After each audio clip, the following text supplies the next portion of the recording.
Hi guys, welcome to Vita Cricket. This is Akshay. So last and final episode of CT Chatter. Idhula we'll have some exciting things to discuss. So we have Hari and Adi with us to discuss on this. அதுல வந்து நம்ம discuss பண்ண போற இன்ட்ரெஸ்டிங்கான விஷயம் என்ன அப்படின்னு பார்த்தா retrospection of teams which have eliminated.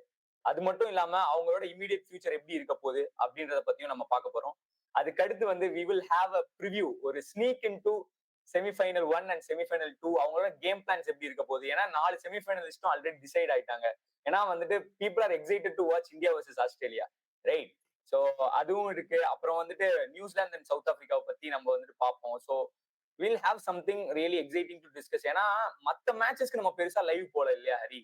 So அதனால we wanted to touch up on other teams and அவங்கள பத்தி பேசுறதுக்காக இது ஒரு ஸ்பெஷல் சீரீஸா இருக்கும், எஸ்பெஷலி இந்த எபிசோட்ல. So we are excited to start on this.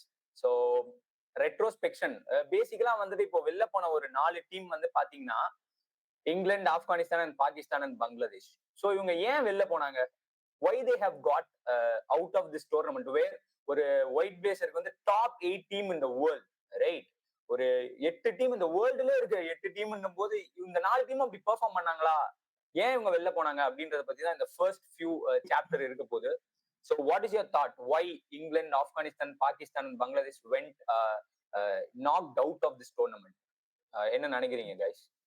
First வந்து முத்துப்பாண்டிக்கு வந்துருவோம். ஸோ முத்துப்பாண்டி யாரு அப்படின்னா வந்து மதுரை மண்ணில் அவன் அடிச்சுட்டு போயிட்டானுங்கன்ற மாதிரி. துபாயும் அவனுக்கு ஹோம் தான் மச்சி. முத்துப்பாண்டியார்னா பாகிஸ்தானு, வேற யாரும் கிடையாது.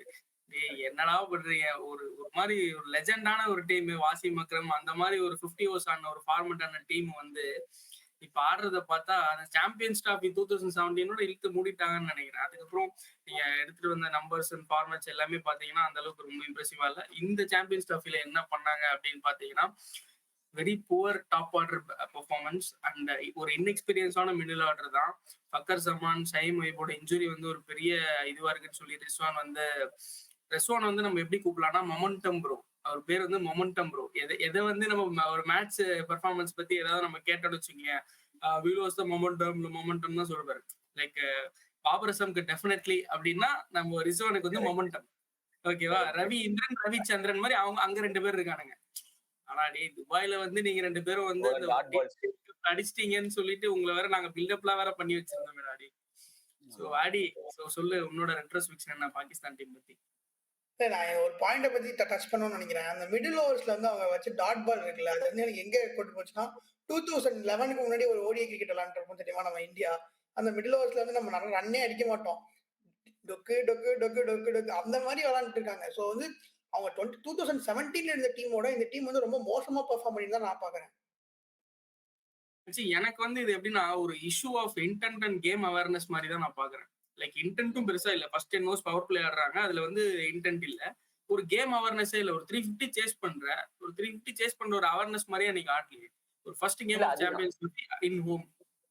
இல்ல ஹோம் அப்படின்றது ஒரு ஹோம் டீம் 4-5 நாள்லயே வெளில போறது, அது எவ்வளவு பேட் ப்ரிப்பரேஷன். நம்ம முன்னாடி வந்து ஆக்சுவலா நம்ம சிடி சாட்டருக்கு முன்னாடி we have this cricket this week அப்படின்னு சொல்லி ஒரு எபிசோட் பண்ணிருக்கோம். ஸோ அந்த மாதிரி we have some different ideas also. So இந்த மாதிரி நீங்க பார்க்கணும்னு நினைச்சீங்கன்னா do subscribe to us. So அதுல வந்து நாங்க டிஸ்கஸ் பண்ணுவோம் எப்படி வந்துட்டு இவங்களோட அந்த ப்ரிப்பரேஷன், அந்த கிரவுண்ட் மட்டும் தான் ப்ரிப்பரேஷன்ல பிரச்சனைன்னு பார்த்து இவங்களே ப்ரிப்பரேஷன் சரியில்லை சுத்தமா. கரெக்டா? அதை வந்து நம்ம வந்துட்டு தெளிவா தெரியுது. ஏன் இது வந்து நான் சொல்றேன்னா இட் லுக்ஸ் லைக் ஒரு சர்க்காசமா பேசுற மாதிரி இருக்கும். இப்ப ஹரி பேசுறது, நானு ஆடி பேசுறது at the start of it we cannot see them seriously. That is how badly they are playing. அதுக்கு மெயின் ரீசன் வந்துட்டு 2022ல ஃபைனல் வரையும் போன அவங்க இந்தியாவை வந்துட்டு நல்லா பீட் பண்ணிட்டு இருந்தா அவங்க ஏன் இப்படி ஸ்ட்ரகிள் ஆகுறாங்கன்னு நான் யோசிக்கும் போது they don't have a method to win, right? முன்னாடி வந்து எப்படி ஜெயிப்பாங்க அப்படின்னா பவுலிங் மேல செம்ம டிபெண்டன்சி இருக்கும். பவுலர்ஸை வந்து அடிக்கவே முடியாது. பாகிஸ்தான் பவுலர்ஸ் அடிக்கவே முடியாது 3 வருஷத்துக்கு முன்னாடி. இப்ப அப்படி இல்ல. எப்படி வின் பண்ண போறாங்கன்னே தெரியல. முன்னாடி எப்படின்னா நம்ம எப்பயுமே ஒரு பாகிஸ்தான் எக்ஸாம்பிளாவே எடுப்போம். ஒரு T20 இருக்கட்டும், 50 ஓவரா இருக்கட்டும், என்னன்னா 20 ரன்ஸ் கம்மியா அடிச்சோம்னா ஆப்கானிஸ்தான் மாதிரி இப்ப டாட் பால் சொன்னது எனக்கு வந்து ஒத்துக்க முடியுது. பட் ஆனா பவுலர்ஸ் அவ்வளவு ஸ்ட்ராங்கா இருந்தால 20 ரன்ஸ் பிலோ பாரா அடிச்சாலும் அவங்க டிஃபெண்ட் பண்ணுவாங்க, ரைட்? இப்போ வந்து they don't know how to win, right? அந்த இதுதான் எனக்கு வந்து ஒரு பெரிய பிரச்சனை. ரெட்ரோஸ்பெக்ஷன்ல மொத்த டீமே ஒரு பிரச்சனை தான். ஏன்னா அதுல மெயின் மேட்டர் என்ன, how they are going to win a match. So அதுதான் அவங்களுக்கு வந்துட்டு இருக்கு. ஸோ அதை பத்தி எப்படி அவங்க வின் பண்ணணும், யாரெல்லாம் பத்தி சேஞ்ச் பண்ணணும்ன்றத வந்து நாங்க நெக்ஸ்ட் இமிடியட் ஃபியூச்சர் அப்படின்ற சாப்டர்ல வந்து அட்ரஸ் பண்ணுவோம். பட் இப்போதைக்கு இந்த ரெட்ரோஸ்பெக்ஷன்ல வந்துட்டு மற்ற டீம்ஸ் ஒரு இங்கிலாந்து, ஆப்கானிஸ்தான், பங்களாதேஷ்லாம் ஏன் வெளில போனாங்கன்றத டிஸ்கஸ் பண்ணிட்டு then we will move on to that immediate future. Okay, so people வந்துட்டு பாருங்க, இந்த வீடியோ வில் பி இன்ட்ரெஸ்டிங். ஒரு 30+ மினிட் இருக்கும் அப்படின்னு ஒரு எக்ஸ்பெக்டேஷன் இருக்கு எனக்கு. நான் ஸோ ரெட்ரோஸ்பெக்ஷன் ஆன் இங்கிலாண்டோ இல்ல மற்ற டீம்ஸை பத்தி நம்ம பேசலாம். இப்போ நம்ம வந்து நம்ம புலிக்குட்டீஸை பத்தி பார்த்துடலாம். புலிக்குட்டீஸ் வந்து ஆக்சுவலி எப்படி இந்த டோர்னமெண்ட்குள்ள வந்தாங்கன்னு தெரியல. ஏன்னா மூணு டிபார்ட்மெண்ட்லயுமே வந்து அவங்க ஸ்கில்ஸ் வந்து வெரி வெரி பிலோ பாரா இருந்துச்சு. டீம்ஸ் ஆப்போனன்ட் டீம்ஸ் வந்து மேட்சே பண்ண முடியல. அவங்க என்ன பண்ணாங்க, என்ன பண்றாங்க, டோர்னமெண்ட்ல எதுக்கு இருக்காங்க, வின் பண்ண வந்திருக்காங்களா, ஒண்ணுமே சரியில்லை. ஸோ பேசிக்கலா வந்துட்டு எனக்கு தெரிஞ்சு பங்களாதேஷ் பொறுத்தவரையும் தேர் not up to the market. I mean world ஒரு லீக்ல போயிட்டு இருக்கு கிரிக்கெட், அவங்க எல்லாம் ஆடிட்டு இருக்காங்க. இவங்க வந்துட்டு இப்பதான் 2011 வந்து சேர்ந்திருக்காங்க. இன்னும் 14 வருஷம் இருக்கு. இந்தியன் டீம் 2011 ஆடணும்னா ஜாக்கிரலின்னு ஒருத்தன் வந்துட்டு எப்படி சொல்றது, ஒரு ப்ராப்பரான ஒரு டாப் ஆர்டர் டீமுக்கு அகைன்ஸ்டா ஒரு நல்ல திங்கிங் பண்ணி ஆடக்கூடிய ஒரு பிளேயர் வந்து இப்பதான் வந்திருக்கான். 6 ஹிட்டிங் எபிலிட்டியோட வந்திருக்கு. இந்தியா 2011லயே வந்துட்டு 4-5 பேர் 6 ஹிட்டர்ஸை கண்டுபிடிச்சு போயிட்டாங்க. இப்ப ஆப்கானிஸ்தான் அவங்கள தாண்டி போயிட்டு இருக்காங்க. ஆனா அவங்க இப்பதான் 2011 வந்திருக்காங்க. ஸோ அப்படின்னும் போது இவங்களோட ரெட்ரோஸ்பெக்ஷன் வந்துட்டு very poor with the bat, poor with the ball, poor with the field also. And basically அவங்க ஒரே ஒரு விஷயம் தான் இப்போ இருக்க ட்ரெண்டுக்கு பண்ணிருக்காங்க. என்னன்னா finding leg spinner, quick leg spinner. So அந்த ஒரு விதத்துல they are on top. But apart from that அவங்க வந்துட்டு இன்னமே they have to move on. அவங்களோட பாசிட்டிவ்ஸ், அவங்களோட இமீடியட் ஃபியூச்சர்ல நம்ம அதை பத்தி டிஸ்கஸ் பண்ணோம். இப்போதைக்கு will move on to England on what went wrong for England guys. உங்களோட திங்கிங் வாட் இஸ் தேர், என்ன போச்சு அவங்களுக்கு தப்பா? Approach towards ODI cricket, I feel that's very very bad. ODI cricket you should have a balance between attack and defense. You cannot be going all out attack, all out defense. ஏன்னா இது ரெண்டுமே வந்து will be having a lot of backlashes. England என்ன பண்ணாங்க, ஃபுல்லா போய் அடிக்க போறான்னு போனாங்க. அந்த பிளேயர்ஸும் இருந்துச்சு. ஜட்மெண்ட் வந்து வெரி வெரி ராங் இருந்துச்சு. நிறைய மேட்ச்ல பாத்தீங்கன்னா they had the upper hand. இந்த ஆப்கானிஸ்தானோட மேட்சா இருக்கட்டும், அதே மாதிரி ஆஸ்திரேலியாவோட மேட்சா இருக்கட்டும், அவங்க கிட்ட வந்து அப்பர் ஹேண்ட் மொமெண்ட்ஸ் வந்து சீஸ் பண்ண விட்டாங்க. And their batters literally showed immaturity. Immature cricket lost them this tournament. Okay. என்னை பொறுத்த வரைக்கும் ஒரு பப்ளிக் எக்ஸாமுக்கு வந்து ஹால் டிக்கெட் ரொம்ப முக்கியம். ஸோ அந்த வகையில பார்த்தோம் அப்படின்னா வந்து ஸ்குவாட்லேயே எனக்கு தெரிஞ்சு நிறைய விஷயங்கள் அவங்களுக்கு வந்து இதுவாக தான் எடுத்துட்டு போன. இதுவே வந்து பார்த்தீங்கன்னா ஒரு லெஃப்ட் ஆர்ம் சீமர் கிடையாது. அதே மாதிரி சக்கீப் முகமது வந்து ஒரு நல்ல வேரியேஷன் யூஸ் பண்ணி போடுற பவுலராக இருப்பார். ஆனால் சக்கீப் முகமது அவங்க ஆடவே இல்லை. அன்பார்ச்சுனேட்டா வந்து ஆட வைக்கலான்னும் போது மழை வேற பெஞ்சிச்சு லாஸ்ட்ல, கரெக்டா? ஸோ அப்படி பார்க்கும்போது ஆர்ச்சர் வுட்டுன்னு சொல்லி ரொம்ப ஆல் அவுட்டா பேச போயிட்டு அது அவங்களுக்கே பேக் ஃபயர் ஆயிடுச்சு லாகூர் கண்டிஷன்ஸ்ல. அடில் ரஷீத்ன்ற ஒரே ஒரு ஸ்பின்னரை வச்சுக்கிட்டு அவங்க எப்படி வந்து ஒரு ODI ஃபார்மேட், ஒரு 50 ஓவர்ஸ் ஃபார்மேட் போது சால் அபவுட் ஆடி சொன்ன மாதிரி பேட் அண்ட் பால்ன்ற மாதிரி ஒரு லெவலரா இருக்கும். ஸோ அப்படி இருக்கும்போது அந்த இதுல அந்த டிபார்ட்மெண்ட்ல வந்து பவுலிங் டிபார்ட்மெண்ட்ல ரொம்பவே மெயினா வந்து போரா வந்து நான் ரெட்ரோஸ்பெக்ட் பண்ணும்போது பவுலிங் டிபார்ட்மெண்ட் வந்து ரொம்ப புவரா பண்ணாங்க. பேட்டிங் வந்து எனக்கு வந்து என்னன்னா கிளாரிட்டியே சுத்தமா கிடையாது. உள்ள வரதுக்கு முன்னாடி டக்குன்னு பார்த்தா ஜேமி ஸ்மித் ஏதோ வந்துட்டு சரி ஓகே நீ போய் இறங்கு அப்படின்ற மாதிரி நம்பர் 3 இறக்கியாச்சு. ஜோ ரூட்டை மொத்தமா கீழே தள்ளியாச்சு. One of the best number 3 in the world going around in ODI cricket man. You put him spot down and asking. ஆக்சுவலா பார்த்தா அவரு நம்பர் 3 தான் வந்தாரு. ஓஹோ 7வது ஓவர் 8வது ஓவர் உள்ள வந்துடுறாரு. அதனால அவங்களோட பிளான் கரெக்டா ஒர்க் அவுட் ஆயிடுச்சு. ஏன்னா பேஸ் வந்து அந்த அளவுக்கு திங்க் பண்ணுவார் கரெக்டா. எப்படி வந்துட்டு என்ட்ரி பாயிண்ட் கொடுக்கணும்னா 8வது ஓவருக்குள்ளதான் நம்பர் 3 வரணும். இந்த ஒரு பின் ஷீட்டர் மாதிரி ஜேமி ஸ்மித்தை வச்சுப்பான், அவுட் ஆயிருவான், ரூட் வந்துருவான் அப்படின்ற மாதிரி லைட்டர் நோட்ல பார்த்தோன்னா it's very bad to move a quality player like Root little bit down. அது மட்டும் இல்லாம லிவிங்ஸ்டனை வந்துட்டு பல வருஷமா அவங்க வந்து வச்சிட்டு இருக்காங்க. ICC டோர்னமெண்ட்ல வந்து ரொம்ப வெரி புவர் ரெக்கார்ட். ஆக்சுவலா நான் பார்த்தேன், நான் எங்கேயோ 12 மேட்சோ 8 மேட்சோ ஆடி இருக்கிறாரு. ஹையஸ்ட் மொத்தமே 54 ரன்க்கு கிட்ட தான் அடிச்சிருக்காரு. I am not wrong, I am saying 100 கம்மியா தான் கண்டிப்பா அடிச்சிருப்பாரு.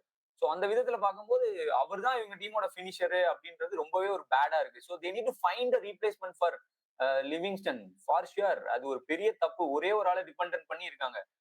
ஸோ நான் என்ன சொல்ல வரேன்னா இமிடியட் ஃபியூச்சர்ல will have option to where they can ஸ்விட்ச். பட் இப்போதைக்கு வந்து லிவிங்ஸ்டனோ எஸ்பெஷலி ஜேமி ஸ்மித்தோ மற்றபடி வந்துட்டு சால்ட்டோ இவங்கெல்லாம் ஒன் டே ஃபார்மேட்டை வந்துட்டு மேட்ச் ஆடாம வந்துட்டு அண்டர்ஸ்டாண்ட் பண்ணிக்க முடியாது. They need to really put effort to play one day cricket and then they can understand it and they can come back and really start doing the same approach. Ben Duckett என்ன பண்ணாரு? அவர் அடிச்ச 163ல பிரிஸ்டிங் start வந்து 20 பாலுக்கு 50 அடிச்சிட்டாரா? எப்ப பார்த்தாலும் வந்துட்டு salt வந்து பார்த்தா 10 பாலுக்கு 50 அடிக்கணும்ன்றாரு. 10 பாலுக்கு 50 வந்து கொல்கத்தா கிரவுண்ட்ல ஈடன் கார்டன்ல தான் அடிக்க முடியும். வேணா ஆர்சிபில நெக்ஸ்ட் வந்துட்டு இந்த சீசன்ல வேணா அடிக்கலாம், ட்ரை பண்ணலாம், ரெக்கார்டு வேணா பிரேக் பண்ணலாம். அது T20 இதுல நீங்க பண்ணும்போது எங்களுக்கும் பிடிக்கும், சால்ட் எல்லாம் ரொம்ப பிடிக்கும் தான். பட் 50 ஓவர்ஸ்ல வந்துட்டு அந்த ஜேசன் ராயும் வந்து பேர் ஸ்டோம் பண்ணதை வந்துட்டு கண்டினியூ பண்றதுக்கு தான் அந்த சைடு பெண்டகெட் வந்து ஒரு லெஃப்ட் ஹேண்டரா இருக்காரு. Why should shot play like this through and த்ரூன்றது ஒரு பெரிய ஒரு மேட்ரு. லிவிங்ஸ்டனோட பினிஷிங் அபிலிட்டி இல்லாம பல வருஷமாவும் அவரை வச்சுட்டு ஒரு வாட்டி கேப்டன் எல்லாம் போட்டாங்க மச்சான் லிவிங்ஸ்டனை. ஞாபகம் வருது, 50 ஓவர் ஃபார்மேட்ல 50வது ஓவர் லிவிங்ஸ்டனுக்கு கொடுக்குறாங்க. அந்த லெவலுக்கு இருக்கு காம்பினேஷன். ஆடுற காம்பினேஷனே அந்த மாதிரி தான் ஆடினாங்க. ஒரு அது வந்து ஆஷ்னா சொன்ன, நான் அதுல ஒரு பாயிண்ட் நான் சொல்றேன். மானஸ் லபுஷேனை வந்துட்டு ஆஸ்திரேலியா யூஸ் பண்ண மாதிரி இவங்க யூஸ் பண்ணாங்க. ஜெயிச்ச டீம் வந்து மானஸ் லபுஷேனை கொடுத்தோன்னே நல்ல மூவ். ஆக்சுவலா என்னன்னா லாஸ்ட் 5 ஓவர்ஸ்ல வந்து பால் கொஞ்சம் கிரிப் ஆகிட்டு இருந்தது ஃபர்ஸ்ட் இன்னிங்ஸ்ல. அதனால ஃபர்ஸ்ட் இன்னிங்ஸ்ல மட்டும் ஆஸ்திரேலியாவும் கொடுத்தாங்க, இங்க இங்கிலாண்டும் வந்துட்டு லிவிங்ஸ்டனை யூஸ் பண்ணாங்க. So that is a tactically right. But anyway I agree to bowling வந்து சரியில்லை, ஒன் டைமென்ஷனலா இருக்கு, அதுல வந்து ஸ்பாட்டானா இருக்கு. So I think these are all the retrospection on England. So அப்புறம் கேப்டனும் வந்து வெளில போயிட்டாரு. ஸோ ஜரா அதை பத்தி நாங்க பேசுவோம்.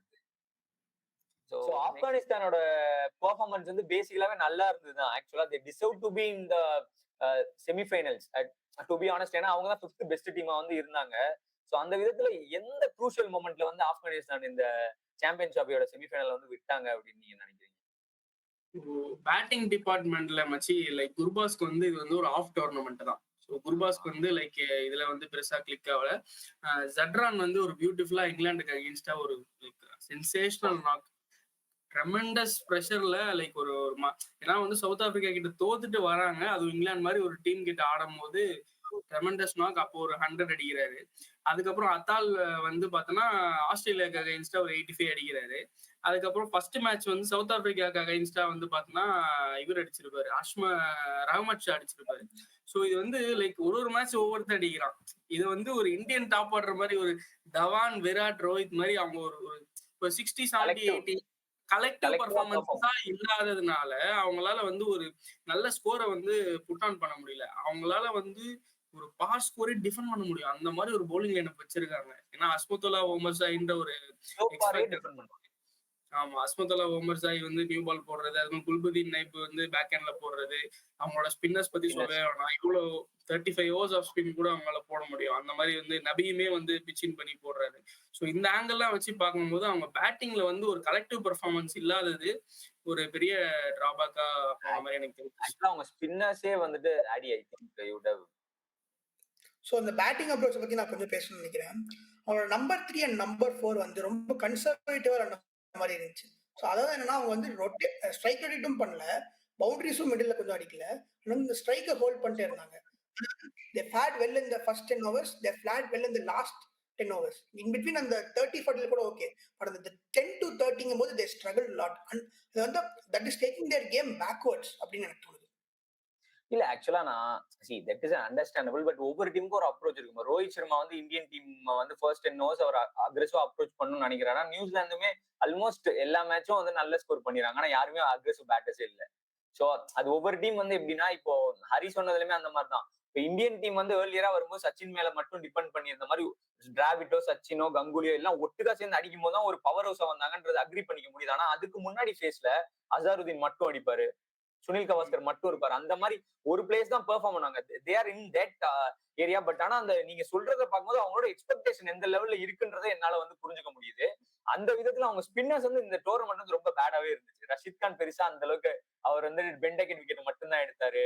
என்னதான் நூர் அகமதுன்னு சொல்லி இருந்தாலும் நூர் அகமது வந்து போடுறாரு, ஆனா பார்த்தா அரைக்குழியா போட்டுறாரு, நடுவுல குத்திடுறாரு. நின்று லெஃப்ட்ல திரும்பி அடிக்கிறாங்க right hand batters, left hand batters ரைட்ல திரும்பி அடிக்கிறாங்க, மாத்தி அடிக்கிற மாதிரி. மிஸ்ட்ரின்றது அது அவருக்கே ஒரு மிஸ்ட்ரியா இருக்கு. பால் ஷார்ட்டா போகுமா, ஃபுல்லா போகுமா, ஃபுல் டாஸா போகுமா, கொண்டு வராங்க முக்கியமான நேரத்துல அவர் ஒழுங்கா போட மாட்டேங்கிறாரு. அது ஒண்ணு. நபி ஒருத்தர்னால மட்டும்தான் இந்த டோர்னமெண்ட்லயே ஓரளவுக்கு நபியன் அசமத்துல்லா உமர்ஜாயினாலதான் டிஃபெண்ட் பண்ணாங்க ஆக்சுவலா. அப்படி இல்லைன்னா அவங்க இன்னமே வந்து இருப்பாங்க. சோ பேசிக்கலா என்னன்னா இந்த மாதிரி வந்து குரூஷியல் டோர்னமெண்ட்ஸ்ல இன்னும் பெர்ஃபார்மன்ஸ் வந்து நல்லா இருந்தா கொஞ்சம் will be happy to watch. Because everybody's second favourite team வந்து கண்டிப்பா ஆப்கானிஸ்தான் தான் இருக்கும். So I think these are the retrospection. இதை தாண்டி ஏதாவது சொல்லணுமா? they are more underdogs. Like அவங்க வந்து ஒரு அண்டர்டாக்ஸ் அப்செட்ன்ற மாதிரி எல்லாம் அந்த மாதிரி எதுவுமே கிடையாது இதுக்கப்புறம். So they are going to be the contenders, சாம்பியன்ஸ்ன்ற மாதிரி தான் நான் பாக்குறேன். நெக்ஸ்ட் டிகேட்ல ஒரு சாம்பியன்ஷிப் இருக்கு, அதுல டவுட்டே கிடையாது. ஆனா அதுக்குதான் என்னென்ன பண்ண போறாங்கன்றதை இமிடியட் ஃபியூச்சர்ல பார்ப்போம் மத்த இந்த எல்லா டீமை பத்தியுமே. ஸோ இமிடியட் ஃபியூச்சர்ல வந்துட்டு பேசிக்கா will start with England. So இங்கிலாண்டோட இமீடியட் ஃபியூச்சர் என்ன அப்படின்னா, பட்லர் தான் டாட்டா சொல்லிட்டு போயிட்டாரு, நடுக்கடல விட்டு போயாச்சு. அப்ப அடுத்து யாரு கேப்டன் அப்படின்னு பிரெண்டன் மெக்லம்ல கேட்டா நானே ராப் கிட்ட கேட்கணும்ன்றாரு. ராப்கி யாருன்னு தெரியாதவங்களுக்கு சொல்றேன், அவர் தான் வந்துட்டு ஹெட். ஸோ பேசிக்கலா வந்துட்டு ரொம்ப ஒரு அவுட் ஸ்போக்கனான ஆள் அவரு. ஸோ அந்த விதத்துல வந்து ராப்கிக்குமே ஒரு பெரிய ப்ரெஷர் நினைக்கிறேன். எல்லாருமே ஹாரி ப்ரூக் தான் வந்து கொடுக்கணும்னு வந்து சொல்லிட்டு இருக்காங்க. அதுல ஒரு நெகட்டிவ் பாயிண்ட் ஆஃப் வியூ இருக்கு. நான் அதை வந்து கண்டிப்பா அட்ரஸ் பண்ணணும். இங்கிலாந்து ஃபேன்ஸ் வந்து பாத்துட்டு இருந்தீங்கன்னா கொஞ்சம் கோச்சுக்காதீங்க. என்ன நடக்கும்னா, இந்த மாதிரி ஏர்லி ஆன் கெரியர் இருக்கும்போது உங்களோட டோர்னமெண்ட்டே ததிநுத்தம் போட்டுருச்சு. 19, 18, 1, 2, 3 அப்படின்ற மாதிரி அவங்களோட டோர்னமெண்ட் ஹாரி ப்ரூக் அமைஞ்சிருச்சு. இப்போ இவரை தூக்கி கேப்டன்ஷிப்ல கொடுத்துட்டு இவர் பெர்ஃபார்ம் பண்ணலன்னா ஃபர்ஸ்ட் அவர் பிளேயிங் லெவன்ல இருப்பாரான்ற கொஸ்டின் வந்து ஒரு கேப்டன் வரக்கூடாது. Imagine Ricky Ponting, Virat Kohli, MS Dhoni, இவங்க நான் ஒரு எக்ஸாம்பிளுக்கு நான் எடுக்கிறேன். எந்த ரோஹித் சர்மா, இவங்க எல்லாம் கேப்டன் ஆறதுக்கு முன்னாடி 11ல வந்து அவங்க வந்து ஸ்பாட்டை வந்து சீல் பண்ணிருப்பாங்க. 11 பேரை எடுத்துட்டு இந்த 11 பேர்ல யாரும் ரீப்ளேஸே பண்ண முடியாது. எவன் வந்துட்டு ஹைலி பெர்ஃபார்மிங் பிளேயரோ அவங்களதான் கேப்டனா போடுவாங்க எல்லாருக்குமே. அப்படி போட்டு வந்தவர் தான் விராட் கோலி. தோனி இருக்கும்போது விராட் கோலி போனோடனே எனக்கு கொடுங்க, நான் அண்டர் கேப்டன் பண்ணேன்னு வாங்கல. அவர் பெர்ஃபார்ம் பண்ணி சேஸ் பண்ணி மாஸ்டர்னாங்க. அதுக்கு அடுத்து வந்து லெஜெண்ட்னாங்க, இப்போ கோட்டுன்ட்டாங்க. இப்போ விராட் கோலின்னு சொல்லி ஒரு டேர்மை சொன்னாலே கோட்டுக்கு மேலன்னு சொல்லி நாங்க தான் அதை வச்சிருக்கோம் நாங்க. சோ அந்த லெவல்ல இருக்கிறாரு அவரு. அப்படி நீங்க வந்து பேர் வாங்கினீங்கன்னா உங்களுக்கு கேப்டன்ஷிப் வந்து ஆட்டோமேட்டிக்கா வந்தா you will be happy because you are performing to your peak. அதனாலதான் சுப்மன் கில் வைஸ் கேப்டன் கொடுக்கும்போது ஜாலியா இருக்கு. ரோஹித் சர்மா வந்து பிரஷர் எடுத்துட்டாரு அந்த டைம்ல. இப்ப கில் வந்து பெர்ஃபார்ம் பண்ணி பார்த்தா இப்ப யாராலையும் கேள்வியே கேட்க முடியாது. கில்லோட இப்ப நெக்ஸ்ட் கேப்டனா வந்தா கூட கில்லோட பிளேஸை எவனாவது கொஸ்டின் பண்ண முடியும்? எவனாலையும் பண்ண முடியாது. அது மாதிரி ஃபர்ஸ்ட் ப்ரூக்கு கொஸ்டின் பண்ணாம இருக்காரா? அவரு கொடுக்கலாமா? சரி ஓகே, நான் என்ன சொல்றேன், சரி ஓகே கொடுத்துருவாங்க, நீ என்ன சொல்றது, அவங்க என்ன கேட்கறது, சரி ஓகே கொடுத்துருவாங்க. கொடுத்து ஒரு 5 மேட்ச் இதே மாதிரி பெர்ஃபார்ம் பண்ணாருன்னா கெரியரே போயிடும். அதாவது டீம் அவுட்டே பாய் பாய் சொல்லிட்டாங்கன்னா கேப்டன் வர கேப்டன் போகன்னு இருக்க முடியுமா? அப்ப இந்த மாதிரி ஒரு யங் பிளேயருக்கு பிரஷரை போட்டு அவரை வந்துட்டு இப்படி ஆப் அடிக்கணுமா அப்படின்ற ஒரு கேள்வி இருக்கு. ஸோ அந்த விதத்துலதான் ஐ ஹாவ் ஒரு ஸ்டாப் கேப் ஒரு ஆப்ஷனா வந்துட்டு basically they can go for Sam Billings. Okay, so Sam Billings உள்ள கொண்டு ஏன்னா டொமஸ்டிக் டோர்னமெண்ட்ஸ்ல நல்லா கேப்டன் பண்ணி லீக்ஸ் அரௌண்ட் தி வேர்ல்ட் நல்லா கேப்டன் பண்ணி ஒரு எக்ஸ்பீரியன்ஸ் வந்து இருக்கு. ஸோ சாம் பில்லிங்ஸை வச்சுட்டு ஹாரி ப்ரூக் வந்து பெர்ஃபார்ம் பண்ணி சுப்மன் கில் நான் இப்ப எப்படி சொன்னேன் அந்த மாதிரி அந்த எக்ஸாம்பிளுக்கு, ஏன்னா சாம் பில்லிங்ஸ் ஆல்ரெடி இருந்தவர் தான். 2019ல ரெக்கனிங்ல இருந்து வேர்ல்ட் கப்ல மேபி சான்ஸ் இல்லாம 15க்குள்ள வர முடியாது. But he is a part of Eoin Morgan's அந்த ஒரு group of people who want the ட்ராஃபின்ற மாதிரி தான் நான் சொல்ல வரேன் அந்த ஒரு இயர்ல. சோ அந்த விதத்துல சாம் பில்லிங்ஸ் மாதிரி ஒரு ஆளோ அப்படி இல்லைன்னா if you have chance like ஒரு எக்ஸாம்பிளுக்கு நான் வந்து ஜோ ரூட்டே கூட நீங்க திருப்பி கூப்பிடுங்க. Okay, you don't have any ODI series until 2027. So நீங்க ஒரு மேட்சஸ்மே கம்மியா இருக்கும்போது ஜோ ரூட்டை கையில கொடுங்க. கொடுத்துட்டு ஜோ ரூட்ல சாம் பில்லிங்ஸ் திருப்பி உள்ள கூட்டு வரணும். நான் ஃபினிஷரா சொல்றேன், லிவிங்ஸ்டனை தூக்கு, சாம் பில்லிங்ஸை கொண்டு வந்து ஃபினிஷரா போடு. அப்போ வந்து கேப்டன்ஷிப்பை தூக்கி இவன்ட்ட கொடுத்துட்டு அப்போ வந்து ஹாரி ப்ரூக் பெர்ஃபார்ம் பண்ண வை. பெர்ஃபார்ம் பண்ணானா எப்ப பண்றானோ சொல்லும் போதே அப்படியே போடு. அவனை சொல்லி வரும்போதே சாம் பில்லிங்ஸோ ஜோ ரூட்டோ கேப்டனா கொடுக்குறப்ப you should tell them that Harry ப்ரூக்கோட பெர்ஃபார்மன்ஸ் வந்து என்னைக்கு சீல் பண்ற லெவலுக்கு அவன் பண்றானோ அன்னைக்கு உங்களோட இது வந்துட்டு நான் கேப்டன்ல இருந்து மாத்தி you will turn into a leadership ரோலா தான் நீங்க மாத்துவீங்கன்றத சொல்லுங்க. சொல்லி நீங்க ஹாரி ப்ரூக்கை வைங்க. இப்பே போட்டு நான் ஏன் இதை வந்து சொல்றேன்னா I am big fan of Harry Brook. I don't want any player இந்த மாதிரி ஒரு டேலண்டட் ஜெனரேஷனல் டேலண்ட்னு சொல்லப்படுற ஒரு பிளேயருக்கு வந்து பிரஷர்னால கெரியர் மாறும்னா மொத்தமா கிரிக்கெட் விளையாட மாட்டான்னு சொல்லல. 5 மாசம் 6 மாசம் கிரிக்கெட் விளையாடாம அவர் பாட்டுக்கு போயிட்டாருன்னா மனநிலை மாறி 2 வருஷம் வந்து ஃபார்மே கண்டுபிடிக்க முடியாது. 3 வருஷம் கழிச்சு கம்பேக் கொடுத்து அந்த 3 வருஷம் வேஸ்டா போயிடும் அவருக்கு. இல்லைன்னா ஒரு 3000 அடிச்சு வச்சிருப்பாரு, அவ்வளவுதான். சோ அதுக்குதான் வந்துட்டு I am having this idea of bringing in a stop gap captain and make Harry Brook groom பண்ணி அவர் வந்து கொண்டு போலாம். சோ கொண்டு போலான்னு ஒரு ஐடியா. பேசிக்கலா அவங்களோட ஓப்பனர்ஸ், அவங்களோட பினிஷர்ஸ், அவங்களோட மெத்தடை வந்து மாத்தணும் அவங்களோட இமீடியட் ஃபியூச்சர்ல. அதே மாதிரி நான் இப்ப சொல்லிட்டேன், அவங்களோட பினிஷரே மாத்தணும் ஃபர்ஸ்ட். லியம் லிவிங்ஸ்டனே ஃபர்ஸ்ட் மாத்தணும். அதுக்கப்புறம் they have to move on from especially ஒரே யூனிடைமென்ஷனலா வந்து பிரெண்டன் மெக்கலம் பண்ற தப்பு என்னன்னா, வந்தோடனே எப்படி டெஸ்ட் மேட்ச்ல வர மாதிரி பிரெய்டன் கார்ஸ் எல்லாரும் வாங்க வரிசையா நில்லுங்க, இடுப்ப வளைச்சு நினைச்சு ஆடுங்கன்ற மாதிரி 145ல போடுங்க, அவங்க அவுட் ஆயிருவாங்க அப்படின்னு நினைக்கிறாங்க. டைமென்ஷன் வந்து ஒன் டைமென்ஷனா இருக்கு. கரெக்டா? சோ அப்படின்னு வந்து they need to bring in a variety. Left arm spinner எங்க? டாம் ஹாட்லி எங்க போனாரு? ஹைட் இருக்கு, துபாயில போடுவாரு. சரி, லியம் டாசன் எங்க போனாரு? ஏன் ஸ்பின்னர் என்ன இந்த கண்டிஷனை ரெஸ்பெக்ட் பண்றதுக்கு உங்களுக்கு இது இல்லையா? சாம் கரன் எங்க? ஆல்ரவுண்டர் யாரு? லிவிங்ஸ்டன் ஆல்ரவுண்டரா? என்ன போடுவாரு? ஆஃப் ஸ்பின் போட்டு லெக் ஸ்பின் போட்டு பினிஷர்னு எத்தனை நாளதான் சுத்துறாரு. நான் அவர் பெரிய இம்பாக்ட். கம்பேர் பண்ற நீங்க மத்த டீம்ஸ பாருங்க, எல்லாம் வந்துட்டு நீங்க இன்னும் 2000 எப்படி நான் வந்து இப்ப பங்களாதேஷ் சொன்னனோ அது மாதிரி நீங்க இன்னும் 2019 வாழ்ந்துட்டு இருக்கீங்க. மத்த டீம் 2025 வாழ்ந்துட்டு இருக்காங்க. நீங்க வந்து பின்டைம் நாங்கெல்லாம் எப்படி தெரியுமா, நாங்கெல்லாம் அப்ப அடிச்சோம்னா நாங்க தான் ரெக்கார்டு அப்படின்னு சொல்றீங்க. நீங்க மத்தவங்க உன்னை தாண்டி போயிட்டு இருக்காங்க, உன்னை பார்த்து சிரிச்சுட்டு இருக்காங்க இப்போ நிலைமை அதுதான் இப்போ. So you have to move on and be in reality. Subcontinent வந்து அதை சீரியஸா எடுத்து முதல்ல கப்படிக்க ட்ரை பண்ணுங்கயா. ரொம்ப பேடா இருக்கு. பட் ஐ அம் ஹாப்பி ஃபைட்டே இல்ல பிரச்சனை. இது என்ன எப்படின்னா, அந்த வசூல் ராஜா படத்துல சொல்ற மாதிரி டே கலையரங்காரம் திருப்பி ஆஸ்பத்திரியா மாத்துங்கடான்ற மாதிரி ஒரு வாட்டி அவனுங்க டிரான்சிஷனை நோக்கி எத்தனை வாட்டரா போவானுங்க. பட்லர் வேற டக்குன்னு step Butler has time like ஒரு அடுத்த ஓடிய வேர்ல்ட் கப் வரைக்குமே அவர் பண்ணிருக்கலாம். திருப்பி கலையரங்கம் திருப்பி மாத்துறான்ற மாதிரி தான் இருக்கு. It's very disappointing. So then Afghanistan பொறுத்தவரையும் வந்துட்டு பேசிக்கலா வந்துட்டு ஆடி you want to really have any solution on, ஏன்னா கொஞ்சம் சில விஷயம்லாம் நீ சொல்லியிருந்த ரெட்ரோஸ்பெக்ஷன்ல குயிக்கா ஏதாவது வந்துட்டு ஒரு இமீடியட் ஃபியூச்சர்ல what you have if you have selector and ஒரு லீடர்ஷிப் ரோல்ல இருக்கிற ஒரு ஷூவை நீ போட்டா என்ன மாதிரி பண்ணலாம்னு நீ நினைக்கிற? So first main thing வந்து I want middle order batters who can have 2 gears. They should also score run up ball. அந்த ஒரு டைம்ல பவுண்டரியும் அடிக்கிற மாதிரி இருக்கணும். ஸோ அந்த மாதிரி ஒரு பிளேயர்ஸ் இருந்தால் தான் அவங்களோட பேட்டிங் யூனிட் வந்து கலெக்டிவா நெக்ஸ்ட் லெவலுக்கு மூவ் ஆகும். இன்னொன்று அவங்களோட பவுலிங் யூனிட்ல I want them to have bowlers who can clock above 140 and who can have change up variation in இது ரெண்டு இம்ப்ரூவ் பண்ணா they will be definitely world beaters. Okay, so எனக்கு ஒரு பாயிண்ட் இருக்கு ஆப்கானிஸ்தான் பத்தி. ஸோ லைக் அவங்க வந்து லைக் மோர் ஆஃப் நிறைய இந்த T20 leagues all around the world ஆடுறாங்க. ஸோ அது வந்து டப்புக்காக ஆடுறாங்க. கரெக்டா? ஸோ வந்து அவங்க வந்து இன்னுமே வந்து பார்த்தோன்னா இந்த 4 day கேம்ஸ் அதெல்லாம் வந்து ஆடினாங்க அப்படின்னா இந்த ஓடிஐ செட்டப்க்கு யூஸ்ஃபுல்லா இருக்கும். ஏன்னா 4 day கேம்ஸ்ன்றது லைக் யூ பிளே லாங்கர். கரெக்டா? ஸோ அவங்க வந்து அதெல்லாம் கொஞ்சம் ஃபோக்கஸ் பண்ணாங்க அப்படின்னா they are very much into rush. இந்த T20 ஆடி இந்த ரஷ்ல இருக்கிறதுனாலதான் குருபாஸ்க்குமே அந்த இது கேம் சென்ஸ்லாம் வந்து எக்ஸ்பீரியன்ஸால வரும். 4 day மேட்ச் ஆனாரு அந்த மாதிரி அப்படின்னா. ஸோ அவங்க வந்து அந்த மாதிரி விஷயங்களை கொஞ்சம் ஃபோக்கஸ் பண்ணாருன்னா ஷுவர் ஷாட் நம்ம பேசின மாதிரி நெக்ஸ்ட் டெக்கேட்ல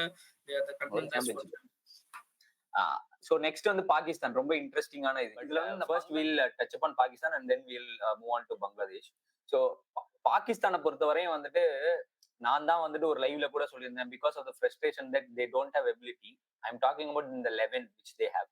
பட் 11 விட்டு வெளில பார்த்தா they have plenty of abilities, right? Saim Ayub and Fakhar Zaman இவங்க 2 பேரும் ஓப்பனரா போடுங்க. ஓகே, நீங்க பேர் யாரை நீங்க வச்சிருப்பீங்க, யாரை தூக்குறீங்கன்றதெல்லாம் தேவையில்லை. ஓகே, நீங்க இவங்க 2 பேரும் ஓப்பனரா போடுங்க. அஃப்ரீதி கேப்டனா போடுங்க. பிஎஸ்எல்ல சக்சஸ் பார்த்திருக்காரு, ப்ரெஷரை ஹேண்டில் பண்ணுவாரு. ஸோ அப்படின் போது அவரை கேப்டனா போடுங்க. அவர்கிட்ட பொறுப்பை கொடுத்தீங்கன்னா நான் பிஎஸ்எல்ல வந்துட்டு லைவாவே நான் பார்ப்பேன் நானு. ஸோ அந்த விதத்துல I have watched game where Afridi give is 200% as a bowler மட்டும் கிடையாது, பறந்து ஸ்டெம்ப்ல வந்துட்டு கீப்பர் மாதிரி அடிச்சுட்டு இருக்கிறாரு அந்த ஆளு. ஆக்சுவலா அந்த மாதிரி ஃபுல் பொட்டன்ஷியலை வந்துட்டு அந்த அளவுக்கு அவர்கிட்ட வந்து நம்ம எடுக்கலாம். கேப்டனா கொடுத்தோம்னா வந்து ரெஸ்பான்சிபிலிட்டியில சில பேர் ட்ரைவ் பண்ணுவாங்கல்ல, அந்த மாதிரி ஒரு ஆள் அவரு. அதனால அஃப்ரீடி நீங்க கொடுத்துட்டு நீங்க வந்து இந்த 2 பேரும் ஓப்பனர்ஸா நீங்க வந்து போட்டுட்டு குஸ்தில் ஷாவை நீங்க வச்சு you can finish off the game and you can try to bring in ஒரு Faheem Ashraf. Okay, and there are lot of players. Mohammad Haris கூட செட்டப்ல கொண்டு வரலாம் வச்சு. ஸோ அந்த முகமது ஹாரிஸை கொண்டு வந்து ஃபினிஷர், கரெக்ட். ஸோ அந்த மாதிரி அந்த விக்கெட் கீப்பர் பேட்டரை வந்துட்டு உள்ள கொண்டு வர்றது, இது எல்லாமே அவங்க பண்ணாங்கன்னா ஃபியூச்சர் வந்து நல்லா தான் இருக்கும். பட் இதுக்கு எல்லாத்துக்குமே அவங்களோட காரணம் வந்துட்டு ஸ்டார்டிங்ல இருந்து தானே. ஏன்னா because I have seen somewhere that அவங்கள வந்துட்டு ஹேண்டில் பண்ற ஓவரால் டாப்ல இருக்கவங்க வந்து மோஸ்ட்லி கிரிக்கெட்டே ஆடாதவங்களா இருக்காங்க. Selectors I'm talking about. So அந்த விதத்துல அங்க கொஞ்சம் வந்து மாறி கரெக்டான திங்கிங் எல்லாம் இருந்தது அப்படின்னா அவங்க ஃபியூச்சர் வந்துட்டு கரெக்டா தான் இருக்கும். கேப்டனை கரெக்டா மூவ் பண்ணி ஒரு 2 வருஷம் 3 வருஷத்துக்கு எந்த மாற்றமும் இல்லாம ப்ரெஷர் இல்லாம, மாற்றம் நான் சொல்றது டீம்ல மாற்றம் இருக்காது, மேல மாறிட்டே இருப்பாங்க. 3 மாசத்துக்கு ஒரு ஆளு 4 மாசத்துக்கு ஒரு ஆளு மாற மாற கீழே இருக்கிறவனுக்கு ப்ரெஷர். ஸோ ஏன்னா சப்ஜெக்டிவ், இன்னைக்கு வரவனுக்கு அஃப்ரிடி கரெக்டா தெரியுவான், நாளைக்கு வரவனுக்கு வந்துட்டு ரிஸ்வானே கரெக்ட்னு தோணும். ஸோ அந்த சப்ஜெக்டிவா நீங்க அலோவே பண்ணக்கூடாது. ஒருத்தட்ட கொடுத்தீங்கன்னா ரெண்டு வருஷமாவது அதை வந்து டார்கெட் பண்ணி 2027 வரையும் அவங்க வந்து அது பண்ணணும், அது நெக்ஸ்ட் வேர்ல்ட் கப்ல. So that is what they can afford to do in the immediate future. Okay, பவுலிங்ல வந்து நான் ஒன்னு ஆட் பண்ணலான்னு இருக்கேன். So Wasim junior, we all know, like வந்து 2022 வேர்ல்டு கப் ஆடினாரு. ஸோ லைக் அவருமே ஒரு பெரிய இம்பாக்ட் கொடுக்கக்கூடிய ஒரு பவுலர் தான். ஸோ இப்போ வந்து ரீசெண்டா லைக் ஒரு there has been a speculation, like we cannot just confirm, like ஒரு T20 சீரிஸ் வந்து நியூசிலாந்துல போய் ஆட போறாங்க. அதுக்கு வந்து ஒரு புது கேப்டனை வந்து பாகிஸ்தான் எதிர்பார்த்துட்டு இருக்காங்க. அது வந்து முகமது ஹாரிஸா இருக்கிறதுக்கான வாய்ப்பு இருக்குன்ற மாதிரி சொல்லிட்டு இருக்காங்க. Like fingers cross. அது எமர்ஜிங் கப் அந்த அண்டர் 23 எல்லாம் கொஞ்சம் வந்து பாத்துருக்காரு, கொஞ்சம் சக்சஸ் பாத்துருக்காரு. But let's wait and watch. ஒருத்தர் பத்தி பேசணுமேடா, இந்த சல்மான் கான். இல்ல அசாம் கான். அசாம் கான் தலைவன் என்ன ஏதாச்சும் உள்ள வருவானா? இல்ல ஸ்பின் ஹிட்டிங் எபிலிட்டி இருக்கு, பட் ஆனா ஃபாஸ்ட் பவுலர்ஸ் ரொம்ப ஸ்ட்ரகிள் ஆனாரு. இங்கிலாந்து அகைன்ஸ்ட் ஆடினாரு, லைவ்ல கூட பார்க்கும்போது அந்த எபிலிட்டி கொஞ்சம் மிஸ் ஆகுது. But it's a good option. நான் யாரை எடுத்தாலுமே டாப் ஆர்டர்ல தயவு செஞ்சு ஃபக்கர் ஜமானை இனிமேல் வந்துட்டு மனஸ்தாபப்படுத்திடாதீங்க. அவர் எப்ப பார்த்தாலும் வராரு, ரிட்டேர்ன்றாரு, ரிவீட் அடிச்சிடுறாரு. ஆமா, சோ அவரையும் ஜமானும் பேர் சொல்லிக்கிறேன். ஃபக்கர் ஜமானும் சைமம் எப்படின்னா அமுத நீலமாறன் மாதிரி 2 பேரும் வந்தானுங்க அப்படின்னா மொத்தமா அறுத்துட்டு போயிடுவானுங்க அவங்க 2 பேரும் ஆடினானுங்கன்னா. So looking forward for the immediate future of Pakistan. So next Bangladesh. So பங்களாதேஷை பொறுத்தவரையும் வந்துட்டு சிம்பிள், அவங்கள்ட்ட வந்து நல்ல ஒரு ஃபாஸ்ட் பவுலிங் கண்டிஜென்ஸ் இருக்கு. அந்த கண்டிஜென்ஸை தாண்டி ஒரு நல்ல ஒரு விருஷ்டியும் கண்டுபிடிச்சாச்சு. ஒரு ஆஃபி ஹூ கேன் பேட்டுமே இருக்காரு. பவுலிங் செட்டு, ஆல்ரவுண்டர் செட்டு, ஃபினிஷருக்கு வந்து ஜாக்கர் அலி செட்டு. இப்ப நம்ம பண்ண வேண்டிய வேலை என்ன? டாப் ஆர்டர்லயும் மிடில் ஆர்டர்லயும் கொஞ்சம் வந்து ஹெவியா நல்லா யோசிக்காம அடிக்கக்கூடிய, தோவத் ஹிர்தாய்க்கு ஹெல்ப் பண்ணக்கூடிய ஒரு பேட்டர், ஒரு யங் பேட்டர்ஸை எடுத்து நீங்க வந்து உள்ள கொண்டு வந்தா ஹெல்ப்ஃபுல்லா இருக்கும். அவங்க பிபிஎல்ல இருந்து எடுத்துட்டு வருவாங்களோ இல்ல வந்து பாஸ் பெர்ஃபார்மன்ஸ்ல வந்து பவர் இருக்குன்னு சொல்லி சௌமியா சர்க்காரோட எபிலிட்டியை வந்து மிடில் ஆர்டர்ல கூட யூஸ் பண்ணலாம். ஏன்னா நல்ல ஒரு ஸ்பின் ஹிட்டரு, அந்த மாதிரி வந்து பண்ணலாம். So there lot of option within them in terms of அந்த ஸ்குவாட்லயே. ஸோ அதை வந்து பண்ணிட்டு அது எக்ஸிகியூஷன்ல வந்துட்டு பிளான் பண்ணாங்கன்னா இட் வில் பி குட். யா அடி. ஓகே, இப்போ எனக்கு ஒரு क्वेश्चन வருது. why can't they go back to someone like Litton Das? Yeah, I think they have to. I have missed it, might be. They have to go back to Litton Das then. கண்டிப்பா அவர்கிட்ட போய் தான் ஆகணும். Then that is பழைய விஜயகுமார் வரணும். பங்களாதேஷோட best batter in from the country, I mean. As Indian fan, Australia world cup எனக்கு பயம் காட்டின ஒரு பிளேயர் லிண்டன். உண்மையிலேயே அவர் கண்டிப்பா வரணும்ன்றதுதான். எனக்கு வந்து அந்த அவங்க வந்து இந்த டாப் ஆர்டர் பேட்டர்ஸ்க்கு வந்து ஒரு ஸ்டெபிலிட்டி தர மாட்டேங்கிறாங்களோ, கட் அண்ட் சாப் பண்ணிட்டே இருக்காங்களான்னு தோணுது. இதுதான் அடி. இந்த இங்க பாரு, இப்ப இந்த லிட்டன் தாஸ்க்கே அதான் பிரச்சனை. ஆக்சுவலா இப்போ லிட்டன் தாஸை தூக்குனதுக்கான காரணம்னா ரொம்ப பேடா பண்ணிட்டு இருக்கான். ஒரு பயத்தை காட்டணும், அவன் வந்து அவனோட பிளேஸுமே நாங்க தூக்குவோன்ற ஒரு இது காட்டணும்ன்றக்காண்டி தான் தூக்கிட்டாங்க. ஸோ தூக்காம என்ன பண்ணிருக்கோம், they should have him in the 15 and then they should have played. ஏன்னா வந்து ஓப்பனிங்ல ஆடுற அந்த தமிம்ன்றவர் அப்படியே தமிம் இக்பால் மாதிரியே தான் அடிக்கிறாரு அவரு. பட் ஆனா கன்சிஸ்டன்சி இல்ல. சோ அந்த இடத்துல வந்து நீங்க அவரை வந்து நீங்க பேக் பண்ணி நீங்க வந்து லிட்டன் தாஸ் ஓபன் பண்றதுக்கான பாசிபிலிட்டி இருக்கு. ஆனா லிட்டன் தாஸ்மே அந்த பொட்டன்ஷியலுக்கு ஏற்ற மாதிரி பெர்ஃபார்ம் பண்ணாருன்னா most of the batting problem solve ஆயிடும். எப்படி ஆப்கானிஸ்தான் பண்றாங்களோ அந்த மாதிரி ஒரு பேட்டரை வந்து த்ரூவா பேட்டிங் பண்ண வச்சு அண்டர் அடிச்சாங்கனாலே உங்க வின் பர்சன்டேஜ் வந்து கூட போகுது. So they need to work on that, bring him some players and make sure Litton Das also performing man. ஏன்னா நான் இன்னைக்கு அவன் மறக்கிற லெவலுக்கு தான் பெர்ஃபார்ம் பண்ணியிருக்கான் ஓடிஐல. இல்லைன்னா I wouldn't have forgotten his name, right? So let's see how Bangladesh is going forward. So this is what we wanted to convey. ஏன்னா ஃபர்ஸ்ட் ஒரு ரெட்ரோஸ்பெக்ஷன்ல வந்து அவங்க ஏன் இப்படி விளையாண்டாங்க, என்னடா இவ்வளவு மோசமா இருக்காங்கன்னு சொல்லிட்டு we have given our solutions also from our perspective to understand. It is not to give a solution to any buddy. Okay, it is our discussionல வந்து எங்களுக்கு இதெல்லாம் அவங்க பண்ணாங்கன்னா நல்லா இருக்கும். ஏன்னா ஒரு கிரிக்கெட்னு நடக்கும்போது டாப் 4 டீம்ஸ். இப்போ ஒரு நியூசிலாந்து இந்தியா மேட்ச் நடக்கும்போது எப்படி இருக்கு, ஆஸ்திரேலியா இங்கிலாந்து மேட்ச் நடக்கும்போது எப்படி இருக்கு, அந்த மாதிரி எல்லா டீமோட மேட்ச் நடக்கும் போதுமே ஓடிஐ வந்துட்டு அந்த அளவுக்கு ஈக்குவலா தான் பார்க்க முடியும். இப்ப எல்லாருமே தூங்கிடுறாங்க, 11 to 40 ஹவர்ஸ்ல தூங்கிடுறாங்க. சண்டே பிளாக் பஸ்டர்னு சொல்றாங்க. ஆனா வந்து என்ன பண்றாங்க, ஃபர்ஸ்ட் 10 ஓவர் முடிஞ்சோடனே 3 விக்கெட்டா அப்படின்னு சொல்லி டக்குன்னு கண்ணை மூடி கண்ணை திறந்துடுறாங்க. திறந்தா என்னடா இது கதை, அதேதான் ஓடிட்டு இருக்குன்ற மாதிரி ஆஷ்னா சொன்ன மாதிரி தான் இட் இஸ் கோயிங் ஆன்ன்றதுனால ஓடிஐக்கு ஒரு கான்டெக்ட் வேணும். அதனால டாப் 8 டீம் கொஞ்சம் வந்துட்டு ஏறி வாங்கப்பா, இல்லைன்னா மேட்ச் பாக்குறது ரொம்ப கஷ்டம் தான். We will move on to the next notable performers from each countries. I think Adi and Harrison. Yeah.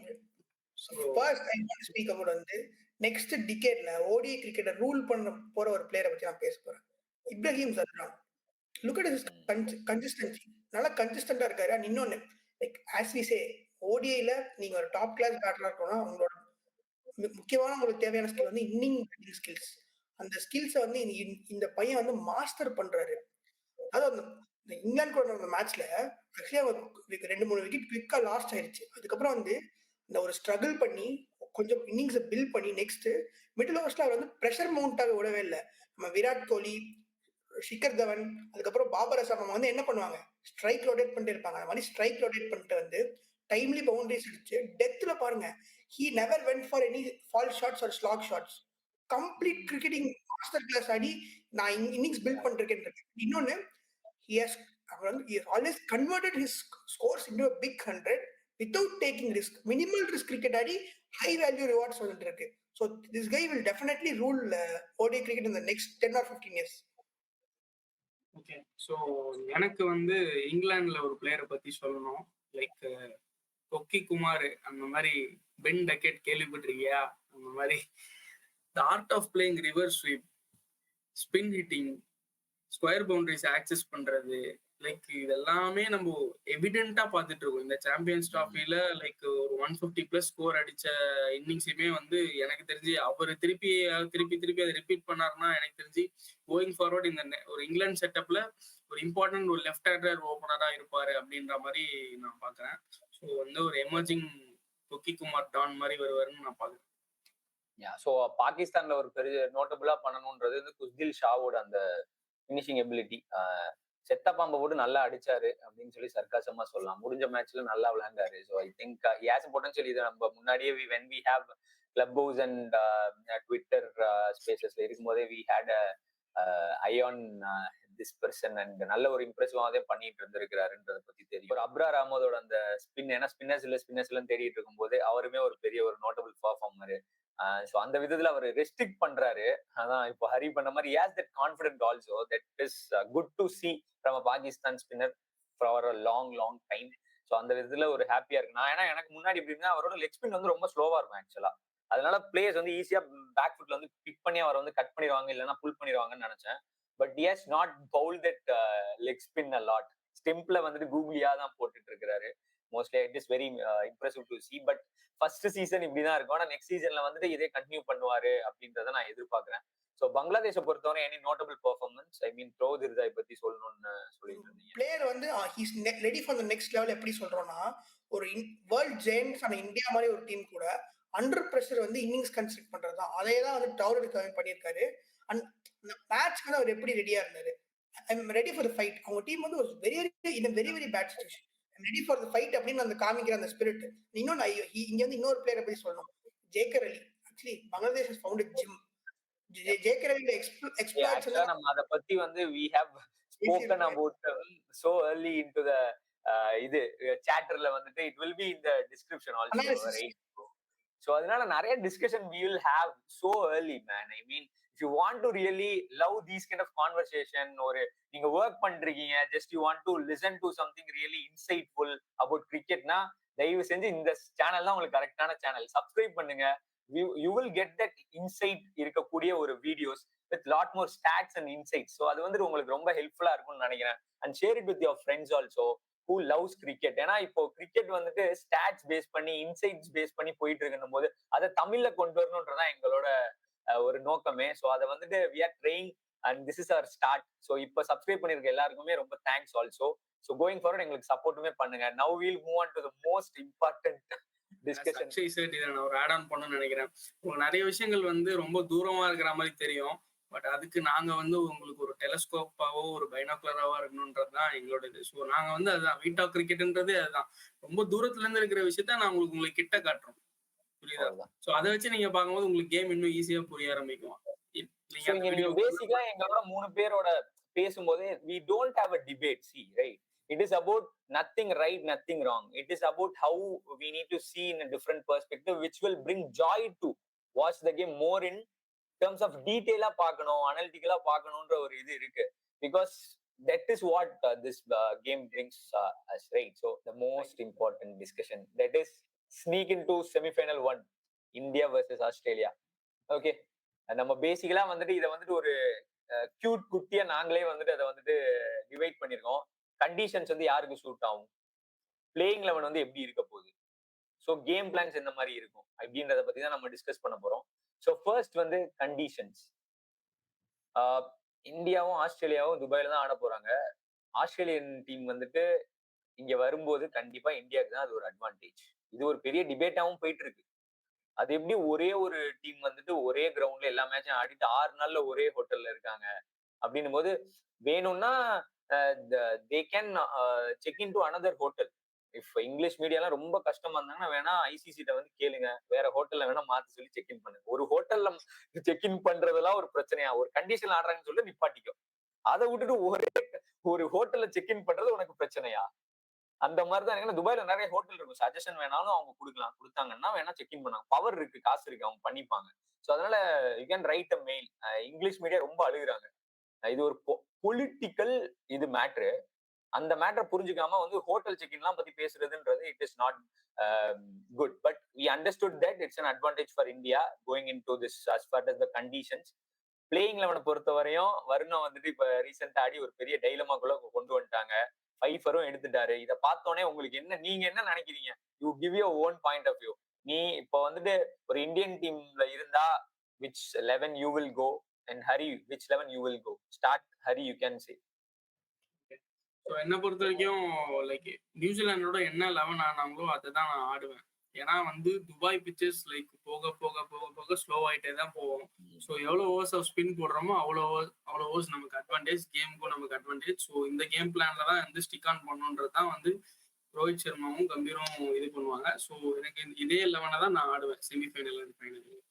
அடி ஸோ என்னோட பாயிண்ட் ஆஃப் என்னன்னா வந்து instead of Jadeja, we can play Varun Chakravarti and we can bring in Harshit Rana. ஏன்னா I can compromise with batting. 7 வரையும் எனக்கு batter இருந்தா போதும். ஆனா நம்ம வருண் மாதிரி ஒரு டிஃபென்சிவ் ஸ்பின்னர் ரொம்ப விக்கெட்ஸ் எடுக்க போற ஸ்பின்னர் வச்சிருக்காங்க. I think we can compromise in batting. And considering Australia has a weaker bowling lineup compared to the earlier team, we can actually sacrifice our batting for our bowling அப்படின்னு தோணுது. And இன்னொன்னு, வருண் மாதிரி batters வந்து new look Australians வந்து பெருசா ஆடி இருக்க மாட்டாங்க. So Varun புதுசா வருண் ஆடும்போது they will be finding it very tough to tackle him. So that may be advantage for India. Okay. So the playing condition and playing level ஒரு சின்ன, ஏன்னா I think you covered most of the base. நான் என்ன சொல்லணும்னு நினைக்கிறேன்னா, இப்போ ஒரு semi-final ஃபைனலுக்கு வந்து நியூ ஸ்ட்ரிப் தான், I mean new pitch. there might be 7 pitches in one ground, பேசிக்கலா துபாய் மாதிரி இதுல. ஸோ நியூ ஸ்ட்ரிப் தான் யூஸ் பண்ணுவாங்க. ஸோ அது வந்து ஃப்ரெஷ்ஷா இருக்குன்ற பட்சத்துல அதுல ஒரு டிஞ்ச் ஆஃப் கிரீன் இருந்ததுன்னு வச்சுக்கோங்க. Okay, there is a possibility. நல்ல ஞாபகம் இருக்கு, ஐபிஎல் எல்லாம் பார்த்துருக்கீங்க, கொஞ்சம் ஸ்விங் செம்மையா ஆகும். ஸோ அந்த மாதிரி டிஞ்ச் ஆஃப் கிரீன் இருந்ததுன்னா I would really pick Harshdeep Singh instead of Varun சக்கரவர்த்தி.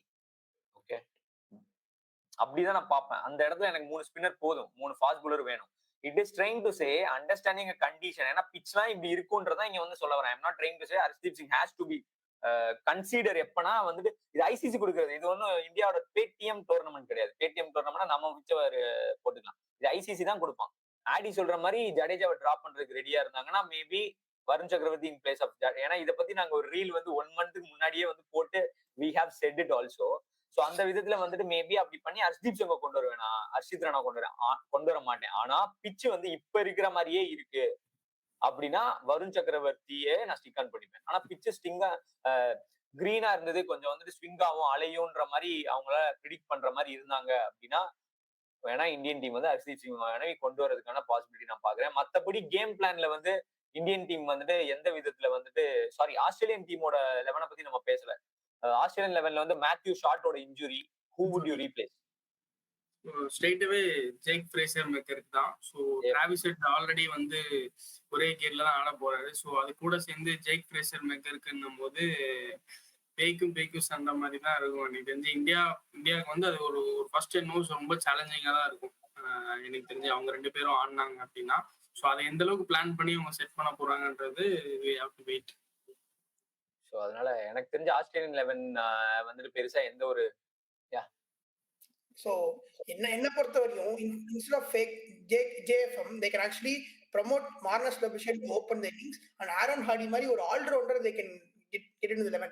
ஏன்னா Aaron Hardy can also take the new ball and he's also very good middle order batsman. So அந்த middle order வந்து strengthen பண்ண மாதிரி இருக்கும் and Marnus Labuschagne at top would be like stability கொடுக்குற மாதிரி இருக்கும். ஓகே.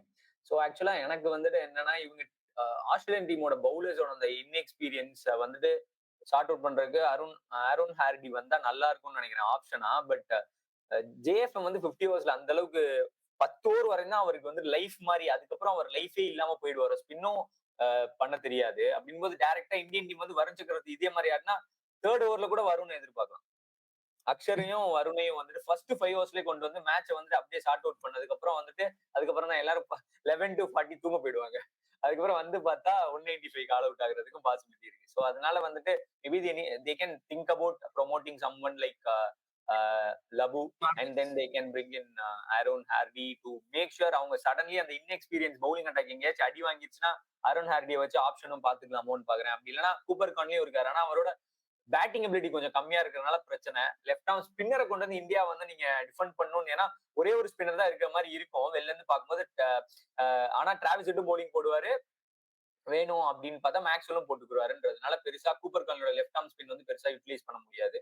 ஸோ அதனால maybe they can think about this. But game பிளானை பொறுத்த வரையும் அதான் நான் இப்ப சொல்லிட்டேன். நானு கேம் பிளான்ல இந்தியன் டீம் வந்து டிராவிஸ் ஹெட் அடிக்கிற மாதிரி இருந்தா ஸ்பின்னர்கிட்ட போக கூடாது, அடிக்கிறதுக்கு முன்னாடியே வருண்கிட்ட போயிடும். அதுதான் கேம் பிளான். அவர் அடிக்க போறாரு, சமயை அடிக்க போறார் அப்படின்னு அவர் வெயிட் பண்ணிட்டு இருக்க கூடாது. ஸ்ட்ரெயிட்டாவே bring in Varun Chakravarthy with the new ball. That is the game plan which I will be going in. So Varun ஆடினீங்கன்னா Varun Chakravarthy should start with Shami, not இந்த 1 or 2. 3rd ஓவர் பார்த்துட்டு அவர் வந்து அடிக்க போறான்றது தெரியும். ஆப்கானிஸ்தானை பார்க்கும் போதே சென்ஸ் பண்ண முடிஞ்சது. அவர் அன்னைக்கு வந்துட்டு இஸ் கோயிங் ஆல் கன் பிளேசிங்னு. ஸோ அந்த மாதிரி வந்துட்டு சுத்திட்டே இருக்கிறாரு, 2 4 பட்டுருச்சு அப்படின்னா உடனே கட் பண்ணும். 5 ஓவர் 3 ஓவர் பார்த்துட்டுலாம் கட் பண்ண உடனே அந்த பவுலரை கட் பண்ணும். ஹர்டிக்கு அப்படியே அப்ரப்டா கட் பண்ணிட்டு டக்குன்னு வந்துட்டு நம்ம வருண் சக்கரவர்த்தியை கொண்டு வந்துட்டு அந்த ஒரு கேம் பிளானை வந்து ஒர்க் அவுட் பண்ணோம். ஆஸ்திரேலியா சைட்ல இருந்து ஒரு முக்கியமான கேம் பிளான் வந்துட்டு நான் என்னன்னு நான் பாக்குறேன் அப்படின்னா, ஸ்டீவ் ஸ்மித் வந்துட்டு அந்த ஸ்பின்னர்ஸை 40 to 45 ஓவர்ஸ்ல அவர் யூஸ் பண்றதுக்கு வந்து ட்ரை பண்ணுவாரு. ஸோ அந்த சமயத்துல வந்துட்டு நம்ம KL ராகுல வந்துட்டு கொண்டு வரணுமா, ஸோ அதை வந்துட்டு கொஞ்சம் ப்ரோஆக்டிவா திங்க் பண்ணி அக்ஷர் பட்டேல கொஞ்சம் கீழே வச்சுக்கலாம் ஆஸ்திரேலியாக்கு அகைன்ஸ்டா. Okay, so that Zampa will bowl that 41 to 50. 41 to 50ல ஜாம்பா போடுவார். எப்படி குல்தீப் போடுறாரோ அது மாதிரி ஜாம்பா போடுவார். அப்ப அக்ஷரை வச்சுக்கோங்க ஒரு லெஃப்டியை. ஏன்னா ஜடேஜாவை ஸ்பின் ஹிட்டரா மேல இறக்க முடியாது if you are playing like this. So அந்த விதத்துல வந்து ஆஸ்திரேலியா வந்துட்டு அதுக்கேற்ற மாதிரி பிளான்ஸை மாத்திக்கலாம். அவங்க வந்து அக்ஷர் பட்டேல முன்னாடி கொண்டு வந்தாங்கன்னா ஜாம்பாவை அப்படியே ஸ்டாப் பண்ணுங்க. ஹர்திக் பாண்டியா வரட்டும், KL ராகுல் வரட்டும், ஜடேஜா வரட்டும், they can stick on to this game plan. So இது ஒரு பெரிய டேர்னிங் பாயிண்டா இருக்கு. எப்படி ஜாம்பா வந்துட்டு அவர் யூஸ் பண்ண போறாரு அப்படின்றத நான் சொல்லணும்னு நினைக்கிறேன். So these are the game plans which I wanted to discuss in SF1. So anything you wanted to add? So Rohit Sharma like இப்போ அக்ஷய் சொன்ன அதே லைக் 41 to 45 ஓவர்ஸ்ல வந்து we have seen like Pakistan மேட்ச்ல நம்ம பார்த்துருக்கோம் குல்தீப் அவர் எப்படி யூஸ் பண்ணி சல்மான் அலி ஆகா விக்கெட் எடுத்தாங்க. ஸோ லைக் சல்மான் அலி ஆகா வந்து is good player of spin. So அதே வந்து குல்தீப் வந்து ஒரு 41 to 45 ஓவர்ஸ்ல வந்து குல்தீப்பை பிரிங் இன் பண்ணி ஒரு லைக் அந்த முக்கியமான ஒரு டெத் பவுலிங் ஃபேஸ்ல வந்து குல்தீப்பை யூஸ் பண்ணி விக்கெட் எடுக்கிற மாதிரியும் நம்ம ஒரு செமிஃபைனல் எதிர்பார்க்கலாம். இல்ல எதிர்பார்க்கலாம். ஆனா அதுக்கான ரீசன் என்னன்னா, இட் இஸ் தட் குல்தீப் அதை வந்து முன்னாடி மாதிரி இந்த இன்ஜுரிக்கு முன்னாடி கொஞ்சம் குவிக்கரா போட்டு அவர் வந்து விக்கெட் எடுத்துட்டு இருந்தாரு ஆக்சுவலா. இப்போ வந்து கொஞ்சம் வந்து பேஸ் வந்து குறைஞ்சு திருப்பி 80 early 80s to 85க்குள்ள போனதுனால டிஃபெண்ட் பண்ணும்போது பேட்டர்ஸ் வந்து அவரால் வந்து பீட் பண்ண முடியல. அதனால என்ன பண்ற ரோஹித் சர்மா சென்ஸ் பண்ணிட்டு குல்தீப் யாதவ் வந்துட்டு எப்ப ரன் ரேட் அதிகமா போகுது, ஆப்போனன்ட் அடிக்கணும் அப்படின்னு நினைக்கிறாங்களோ அப்ப குல்தீப்பை கொண்டு வந்து அதனால ஸ்டெம்பிட் ஆறாங்க. அதனாலதான் லாங்ல கேட்ச் ஆறாங்க. முன்னாடி வந்து குல்தீப் யாதவ் வந்து பாத்தீங்கன்னா மேபி இன்னைக்கு வந்து மிச்சல் வந்துட்டு பீட்டன் ஆனாரு. அவர் பிக்கே பண்ணல, அதனால பீட்டன் ஆனாரு. பட் ஜென்ரலா பார்த்தா குல்தீப் 41 to 45 போறதுக்கான ரீசன் வந்துட்டு டிஃபெண்ட் பண்ணும்போது அவர் முன்னாடி அந்த பாபரை 2019 அவுட் பண்ண மாதிரி அந்த மாதிரி குவிக் அப்படி போட்டு அவரால் வந்துட்டு குவிக் த்ரூ தி ஏர் இல்லாம இருக்கிறனால பேட்டர்ஸ் ஓட சென்சிபிலிட்டியை புரிஞ்சுக்கிட்டு Rohit Sharma is waiting when batsman is wanted to score a boundary or six. So அந்த சமயத்துல குல்தீப் யாதவ் யூஸ் பண்றது அந்த point. So it is not that இப்ப நம்ம ஜாம்பா பாயிண்ட் பேசுற மாதிரி அது வந்து பொத்தாம் பொதுவா 41 to 45 கொண்டு வர மாட்டாரு.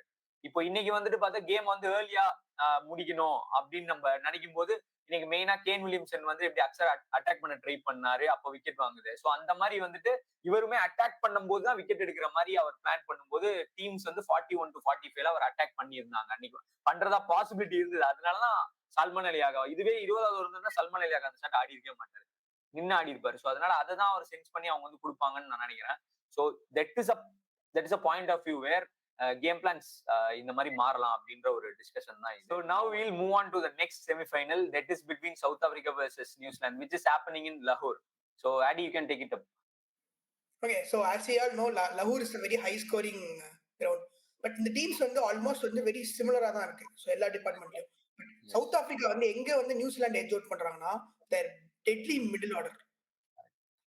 And New Zealand has some good spinners, but South Africa has the best spin hitter in the history. Come on, man, they have Henrik Klaasen.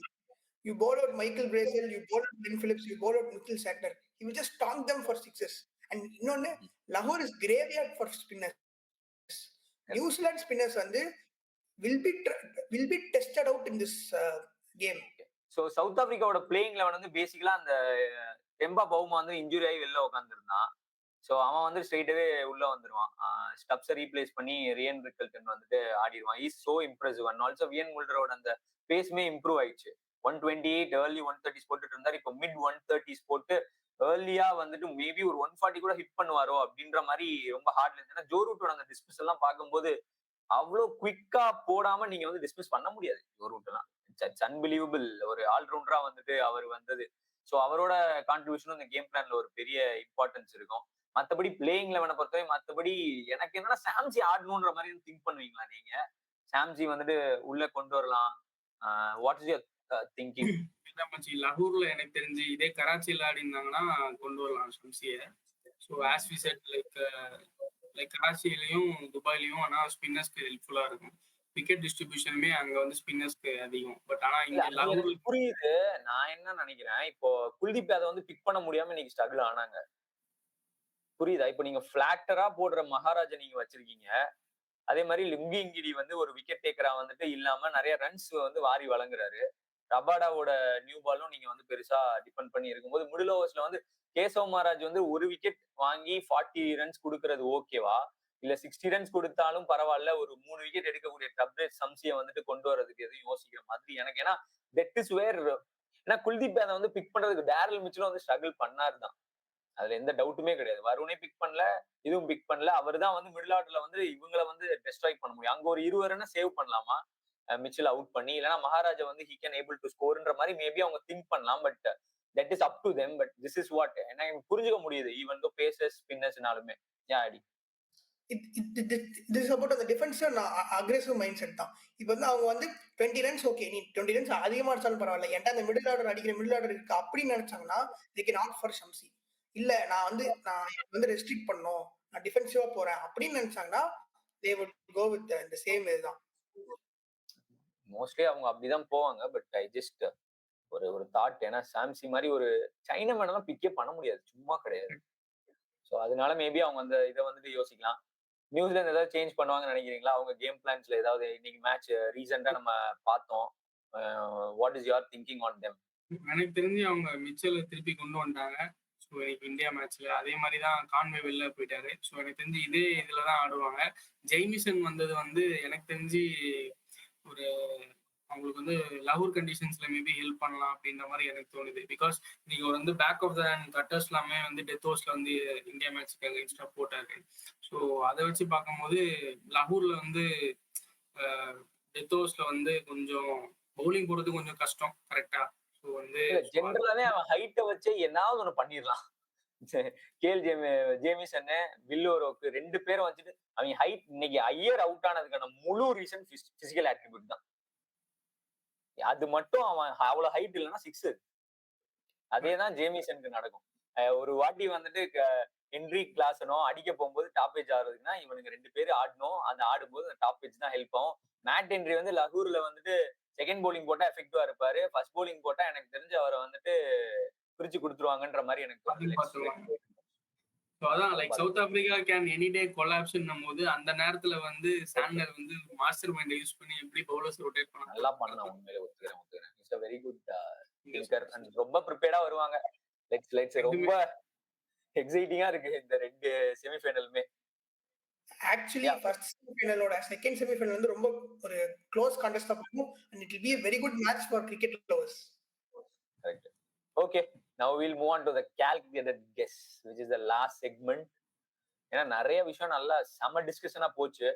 So இந்த டிஸ்கஷன்லாம் நம்ம பண்ணதுக்கு எல்லாமே ஒரு கேல்குலேஷன் இருக்கும் இந்த டிஸ்கஷனுக்குள்ள, கரெக்டா? ஸோ இதெல்லாம் வச்சுட்டு let's come to a guess. Okay, so யாரு ஃபர்ஸ்ட் செமிஃபைனல் ஜெயிப்பா, யாரு செகண்ட் செமிஃபைனல் ஜெயிப்பா, யார் வந்து சாம்பியன்ஷிப் அடிக்க போறா அப்படின்றத வந்துட்டு let's start. So let me start with semi-final 1. India will win that match one-sided, bare minimum. Maximum Indian team அன்னைக்கு வந்து ரொம்ப மோசமா விளையாண்டா மட்டும் ஆஸ்திரேலியா கம்பீட் பண்ணுவாங்க, அவ்வளவுதான். It's a one-sided game. That is my calculated guess, purely based on my analytical thinking, not ஒரு Indian ஃபேனா நான் சொல்லல. ஸோ பட் இந்தியன் ஃபேனானுக்கு பயம் இருக்கதான் செய்யுது, அதையும் நான் ஒத்துக்கிறேன். ஸோ நெக்ஸ்ட் வந்து சவுத் ஆப்பிரிக்கா வர்சஸ் நியூசிலாந்து மேட்ச்ல வந்துட்டு I M expecting south Africa to win the game, but not ஒரு காம்ப்ரஹென்சிவா அவங்க பீட் பண்ணுவாங்களான்னு சொல்லி தெரியல. நியூசிலாந்தோட பவர் இந்த மிடில் ஒரு ஆடி சொன்ன மாதிரி அந்த ஒரு ரீசன்னாலதான் பிக் பண்றாங்க. ஃபர்ஸ்ட் கேம் வந்துட்டு I will give 90 to India, 10 to Australia. And இந்த second semi-final I will give 55 to south Africa and 45 to New Zealand. So அதே மாதிரி சாம்பியன்ஷிப் வந்து India will go unbeaten and take that white blazer from Pakistan and wear it in Dubai and they will do some Bhangra, I guess. என்ன பொறுத்த வரைக்கும் India versus Australia match. So அதுல வந்து India வந்து chase பண்ணி ஜெயிப்பாங்க அப்படின்ற மாதிரி எனக்கு தோணுது. கன்வின்சிங்கா சேஸ் பண்ணி ஜெயிப்பாங்க. அவங்க வந்து ஒரு 180-190 ஆல் அவுட் ஆகிற மாதிரி எனக்கு ஒரு என்னோட மைண்ட் செட்ல எனக்கு தோணுது. அதான் நடக்க போகுது. ஏன்னா ஸ்பின்னர்ஸ் வச்சு ஆல் அவுட் பண்ணிட்டு ஈஸியா வந்து ரோஹித் சர்மா ஒரு ஸ்டார்ட் கொடுத்து அப்படி முடிப்பாருன்ற மாதிரி தான். ஸோ இந்தியா வந்து கன்வின்சிங்கா சேஸ் பண்ணி ஜெயிப்பாங்க. செகண்ட் செமிஃபைனல் வந்து ரொம்ப இன்ட்ரெஸ்டிங்கா இருக்க போகுது. எனக்குமே வந்து ஃபிங்கர்ஸ் கிராஸ்ட். என்னன்னா லைக் ஏன்னா நியூசிலாந்து தோத்துட்டு இப்போ வந்து சவுத் ஆப்பிரிக்கா வந்து எதிர்கொள்ள போறாங்க. ஸோ அந்த விதத்துல வந்து இன்னும் வெல் ப்ரிப்பேர்ட், ஆல்ரெடி அவங்க ப்ரிப்பேர்டா தான் வருவாங்க, இன்னும் வெல் ப்ரிப்பேர்டா வருவாங்க. இன்னைக்கு பிடிச்ச கேட்சஸ்லயுமே ஆனா சவுத் ஆப்பிரிக்கா கேட்ச் வந்து விடலாம். நியூசிலாந்து வந்து ஃபீல்டிங்ல வந்து கொஞ்சம் வே ஹைட் தான். எனக்கு தெரிஞ்சு பெஸ்ட் நியூசிலாந்து தான் வந்து. ஸோ அதனால எனக்கு தெரிஞ்சு நியூசிலாந்து வந்து 70, south Africa 30. New Zealand coming into championship India New Zealand அது வந்து ஒரு க்ளோஸ் என்கவுண்டரா போகுன்ற மாதிரி தோணுது. ஏன்னா துபாய் கண்டிஷன்ஸ் வந்து 2 பேருக்குமே இவங்க வந்து படுத்து பாய் போட்டு தூங்கிட்டு இருக்காங்க. இந்தியா நியூசிலாந்து வந்து பேயிங் கெஸ்ட் தான். ஸோ அப்படி பார்க்கும்போது பயங்கரமான ஒரு கான்டெஸ்டா இருக்கும்னு நான் நினைக்கிறேன். ஸோ அது வந்து ஒரு 55-45 நான் சொல்லுவேன். So India 55-45 goes to India. அதுக்கப்புறம் ஒரு புது செலிப்ரேஷன் வந்து ரோஹித் சர்மா பண்ணிட்டு அந்த கப்பை தூக்குவாருன்னு வந்து எதிர்பார்க்கிறேன். இந்த ஸ்டெப் இல்லாம வேற ஏதாவது ஒரு ஸ்டெப் இருக்கு. ஸோ தான் ஃபர்ஸ்ட் செமிஃபைனல்ஸ் வந்து ஐ திங்க் ஆப்வியஸா இந்தியா வந்து ஆல் 3 டிபார்ட்மெண்ட்டையும் ஆஸ்திரேலியா அவுட் பிளே பண்ணி ஜெயிச்சு தோணுது. So that will be 60 for India and 40% chance for Australia. And second matchல as discussed, South Africa will edge out New Zealand on the middle overs rumble. And I think South Africa as a team வந்து கொஞ்சம் நல்லா செட்டிலா இருக்காங்க and இதா இருக்காங்க. So that will be, I will say it's 55-45. It will be a very close contest. And I feel South Africa as a team has been performing very good and they will win the championship in Turkey. Bold prediction. I don't want to go the Indian team. Enough. Yeah, understood. So I think ஒரு செம்ம டிஸ்கஷனா போச்சுன்னு நான் நினைக்கிறேன். நிறைய discussion நீங்க பார்க்கணும்னு நினைச்சீங்கன்னா வீட்டா cricket சேனலை வந்து சப்ஸ்கிரைப் பண்ணிக்கோங்க, லைக் பண்ணிக்கோங்க. So we'll see you in the next video. Bye bye guys.